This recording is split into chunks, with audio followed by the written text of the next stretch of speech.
Il faut savoir comment gérer la gloire. Sinon, vous pouvez la perdre en un clin d'œil. Je vais parler un peu sur la femme Tamar.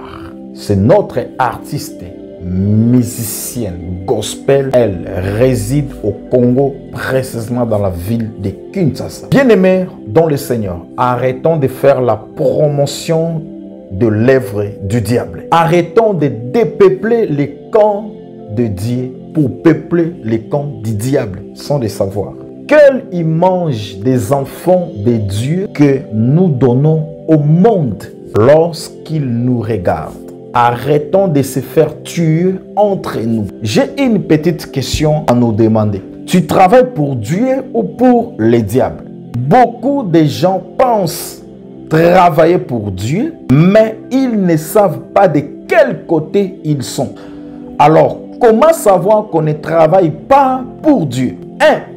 Quand tu vois le mal arrive et que tu ne fais rien pour empêcher cela. 2. Manque d'amour du prochain.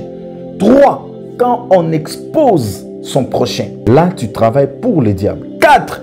Quand on combat son propre frère et sœur dans la foi.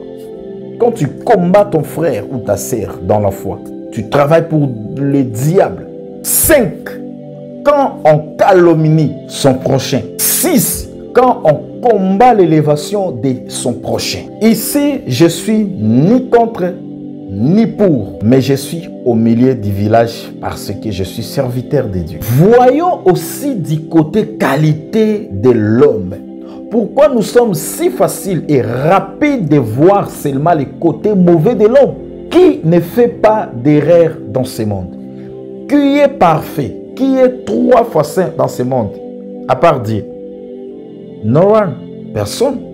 Je vais terminer par cette histoire. Jean chapitre 8, les versets 1 à 11. Jésus se rendit à la montagne des Oliviers. Mais dès le matin, il alla de nouveau dans le temple et tout le peuple vint à lui. S'étant assis, il les enseignait. Alors, les scribes et les pharisiens amenèrent une femme surprise en adultère et la plaça au milieu du peuple. Ils dirent à Jésus, cette femme a été surprise en flagrant délit d'adultère. Moïse, dans la loi, nous a ordonné de lapider de telles femmes. Toi donc, que dit-il? Il disait cela pour l'éprouver, afin de pouvoir l'accuser. Mais Jésus s'est abaissé, écrivait avec les doigts sur la terre. Comme il continuait à lui interroger, il se leva et leur dit, que celui de vous qui est sans péché, écoutez bien, que celui de vous qui est sans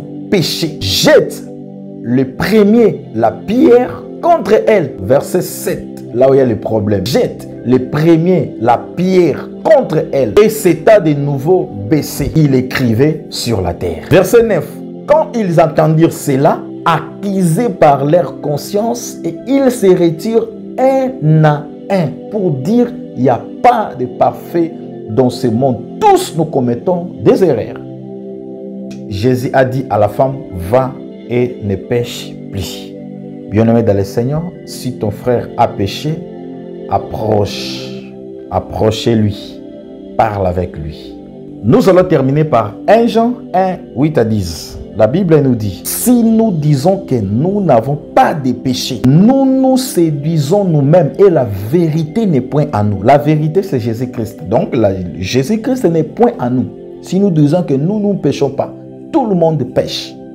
Et si nous confessons nos péchés, il est juste et fidèle pour nous les pardonner et pour nous purifier de toute iniquité. Femme Tamar et papa Kalama, calmez-vous un peu. Calmez-vous un peu. Il faut savoir comment gérer la gloire. Sinon, vous pouvez la perdre en un clin d'œil.